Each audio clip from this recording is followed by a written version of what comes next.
Hello everyone, my name is PolishLynx. Let's continue with Everlasting Summer. I got changed behind the cabin and went to the beach. A lot of pioneers had already gathered there, but I recognized only Alisa and Uliana. Come here! I walked over to them and sat on the sand. I see you found something better. She stared at my trunks and smirked. As you can see. Come on, let's swim! I don't want to. Maybe later. I was not a fan of swimming. Are you a fan of anything?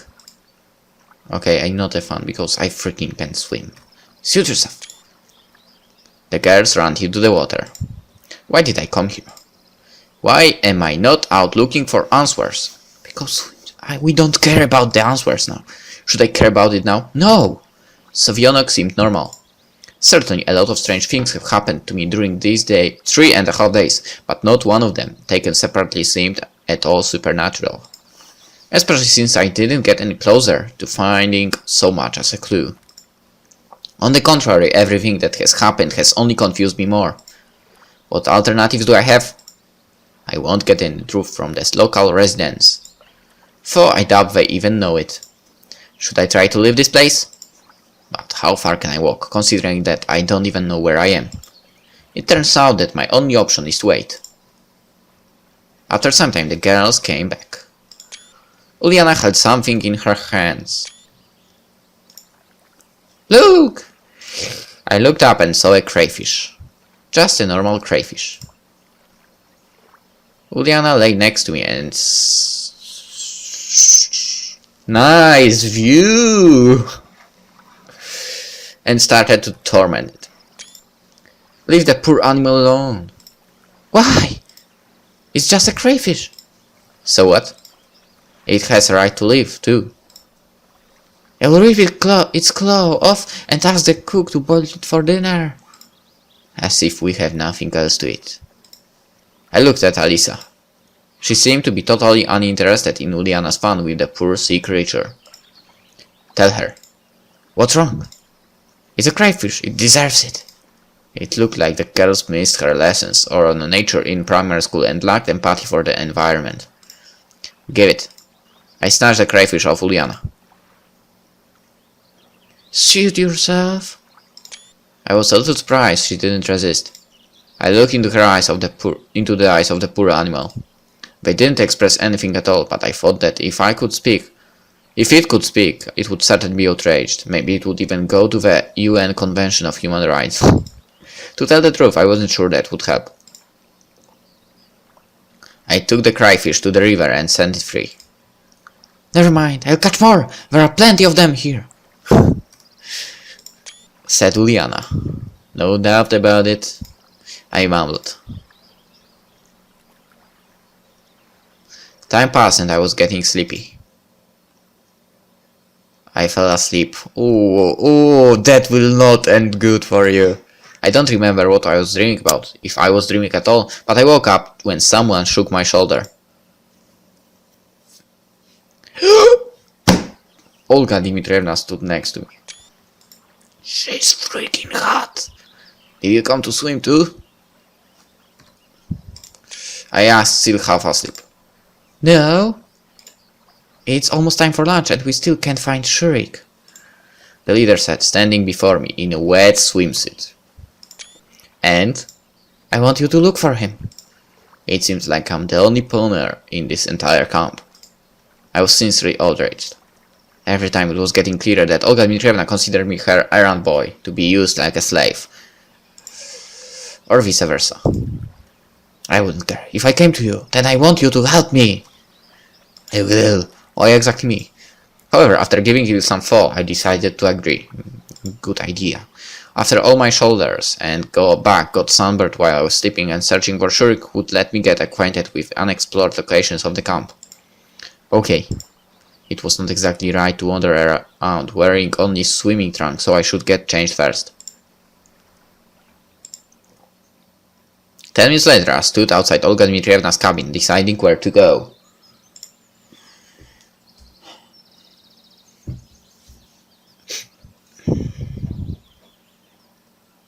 Boathouse, bus stop, and what's this? Boathouse, bus stop, forest, and I can go here. I wonder what's here. I can go to someone's house and maybe we'll get some help.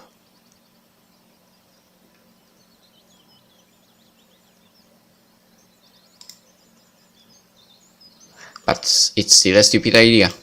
If Shriek was hiding anywhere in the camp, he would have been found by now, of course, assuming he wants to be found. So I hardly think I can help them. Really? Together with this thought, I entered the cabin and stretched myself on the bed. Okay, so I went to my own cabin. Good. Just freaking great. Nothing good will happen if Olga Dmitrievna finds me here. Stop. Enough. Am I just some trembling creature, or do I have rights? I didn't want to do anything anyway.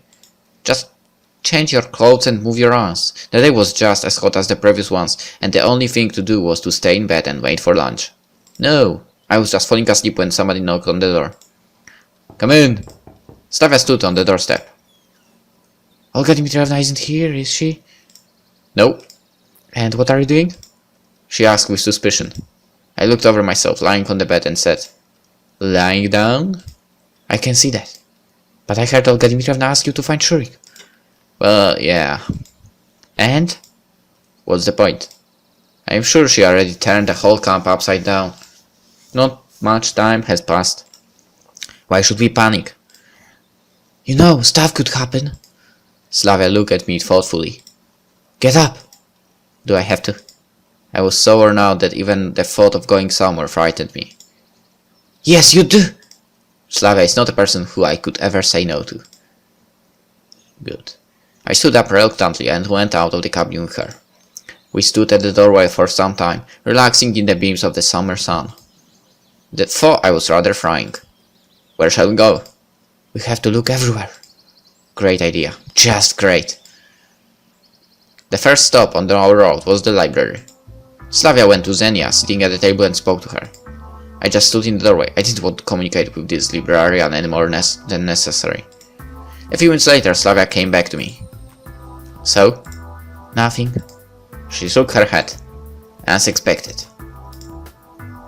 The canteen. We still had time before lunch starts, so there was no usual crowd of pioneers. It was empty inside and outside of the building. While Slavia was talking to cooks, I was sitting and playing with the salt shaker. Some salt spilled out of the pot. Certainly, I would be worried if I was superstitious. Strangely enough, he wasn't here either.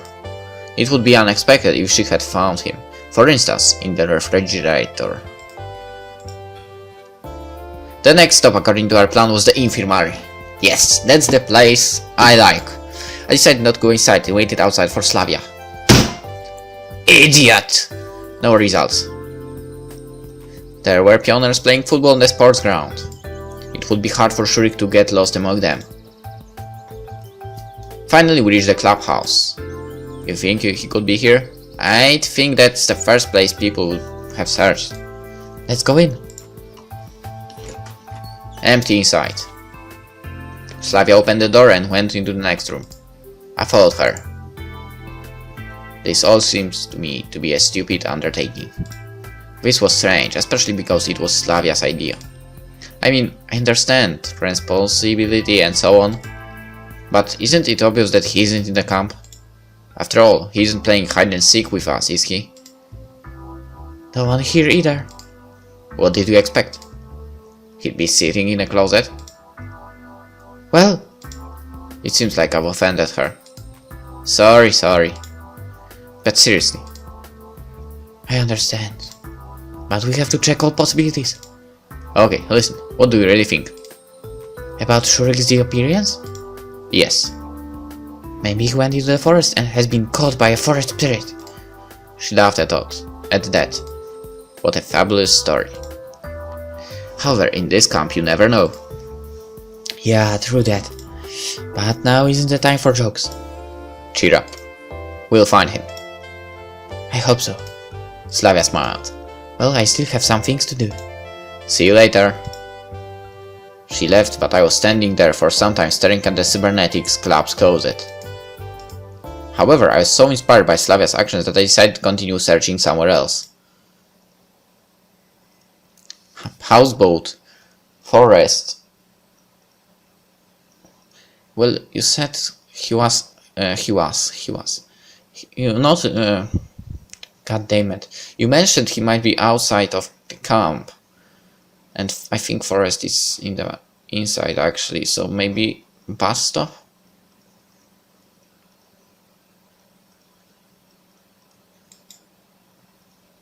The bus stop seemed to be a fine choice.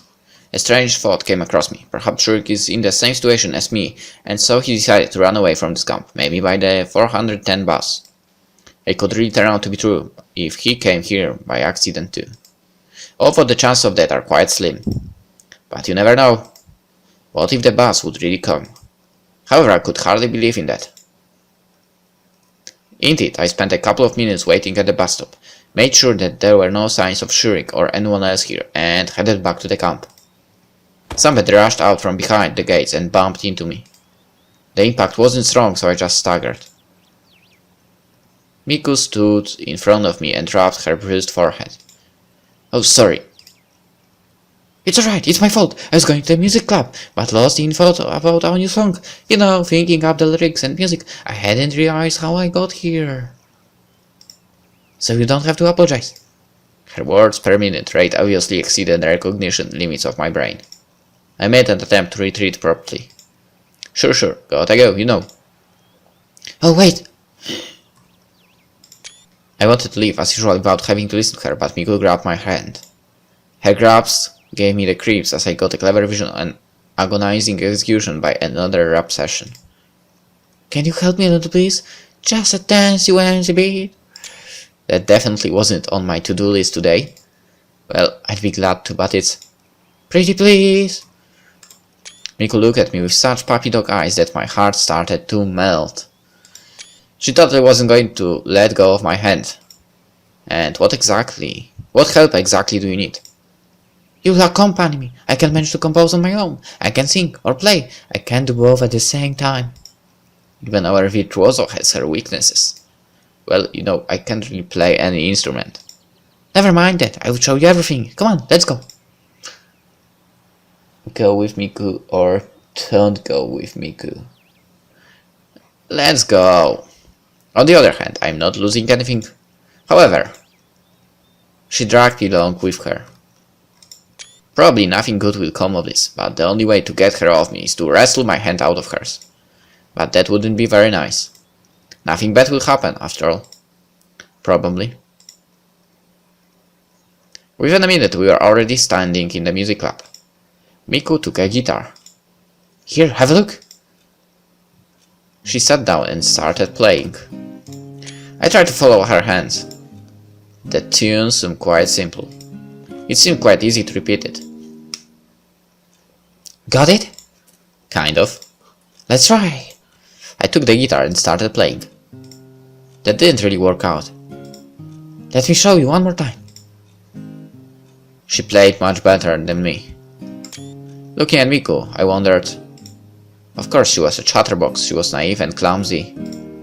However, she was extremely talented in music. Try again. I managed much better that second time. Wow, that's much better. She smiled. It wasn't hard in fact, just repeat the same notes over and over. Just don't lose track. Start on my command. Okay. Ready? Go! It was a song in Japanese. Frankly speaking, I didn't understand a single word, but Miku's singing was quite good. In fact, it was outstanding. She put her heart in every note, every word. Yeah, music probably is the very thing for her to dedicate her life to. It seemed like it wasn't her who chose the music, but the music that has chosen her. The last half an hour presented Miku in a completely different light. Oh, thank you. Did you like it? I found magic with you, on my own. It sounds so good. I either mess up with the words or mix the strings, and it's just perfect with you. Thank you so much. You really have a talent, you know. Just to play like that without any preparation. Nope. It seems I changed my opinion about her too hastily. Thanks for the song. Gotta go, see you! Thanks for... The rest of her words were left behind the door. God damn it, what is wrong with you, sir? I leaned on the wall of the club cabin and sighed. Miku's song was still playing in my mind. I went for lunch with mixed feelings, with a sense of accomplishment and with a realization of time wasted. It wasn't wasted. The canteen was crowded. I couldn't stay unnoticed. Olga Dmitrievna called me. Semyon, come with us. The camp leader, Slavia and Electronic were sitting at the 4-seat table. I nodded and went to get my food. This time I had to spend several minutes in the queue. Today's menu didn't really differ from the other day's menus. The dishes looked all the same, at least. Alright. Let's end the episode here. This is day 4, if I remember correctly, so we'll continue that day in the next episode. See you then. Bye.